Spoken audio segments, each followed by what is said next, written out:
Okay na, natayo na namin yung tent. Ang hirap itayo.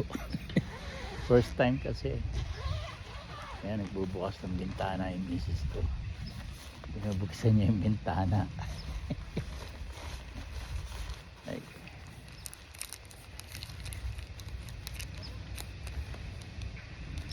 Mamaya pagtupi na natin ito, paano? Alin? Paano pagtupi? Yung pagsuli na sa ano. Madali na yun, kaysa magkabit.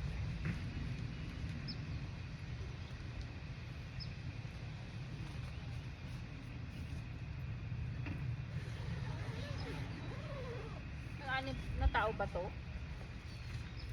Sabi mo eh. Pang-apat lang ata yan eh.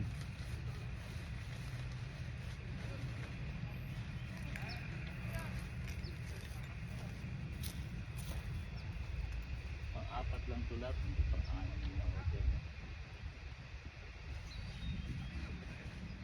Oh, yan. Akala ko punta ka sa bathroom.